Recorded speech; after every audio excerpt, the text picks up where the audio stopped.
Hi friends, আজকে আমি তোমাদের সামনে নিয়ে এলাম নিরামিষ পটলের দোরমার রেসিপি। চলো রেসিপিটি দেখা যাক। পটল পটলটাকে আমরা খোসা ছাড়িয়ে নেব আগে, তারপরে পটলের ভেতরে যে অংশটি আছে সেটিকে দানা ছাড়িয়ে নেব। একটি একটি করে সব পটলের ভেতর থেকেই দানাটি ছাড়িয়ে নেব। আর এই দানাটা আমরা ফেলবো না, পুর করার জন্য এই দানাটা আমাদের কাজে আসবে। তারপরে দানাটিকে মিক্সচার গ্রাইন্ডারের মধ্যে দেব। দেওয়ার পর এর সাথে আদা বাটা, কাঁচা লঙ্কা বাটা দেব যাতে টেস্ট হয়। তারপরে কড়াইয়ের মধ্যে তেল গরম হতে দেব, ততক্ষণে পনিরটা ম্যাশ করে নেব। তারপরে গরম তেলে মিক্সচারটা দিয়ে দেব।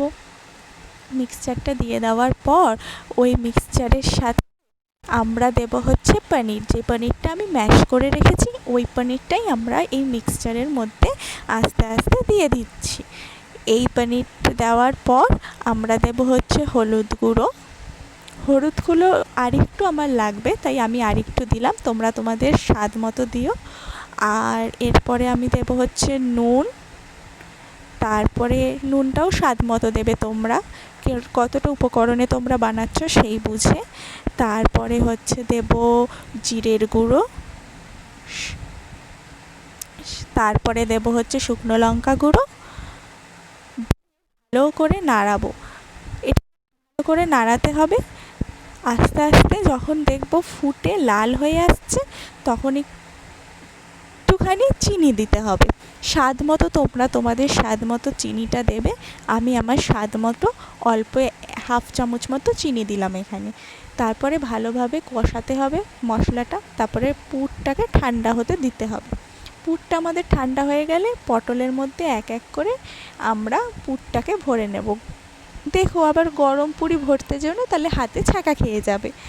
ঠান্ডা হয়ে গেলে আমরা এক এক করে সব পটলের ভেতরে পুর ভরে নেব। এ দেখো, আমাদের পুর ভরা পটল রেডি।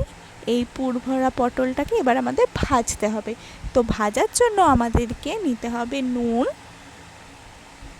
আর হলুদ দিয়ে আমরা পটলটাকে ভালো করে একটু মেখে নেব। হাতের সাহায্যেই মেখে নেব, ভালো করে একটু মেখে নেব। হলুদ দিয়ে আমরা পটলটাকে মেখে নেব ভাজার জন্য।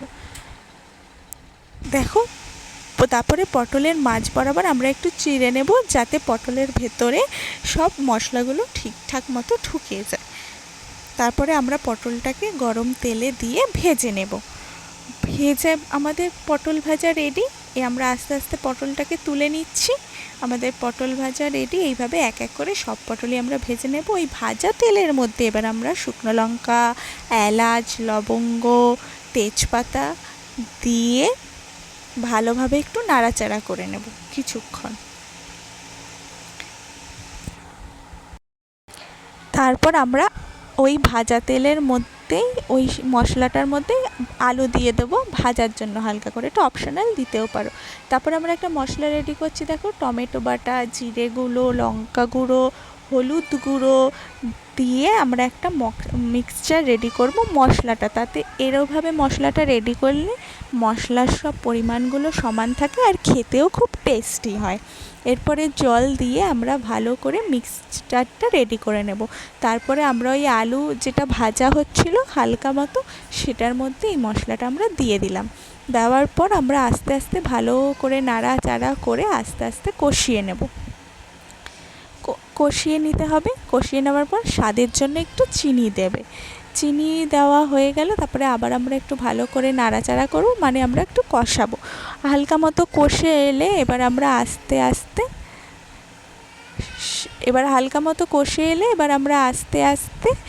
এর মধ্যে যেই কষে আসবে এবার আমরা একটু জল দিয়ে দেবো আলুটাকে সেদ্ধ হওয়ার জন্য।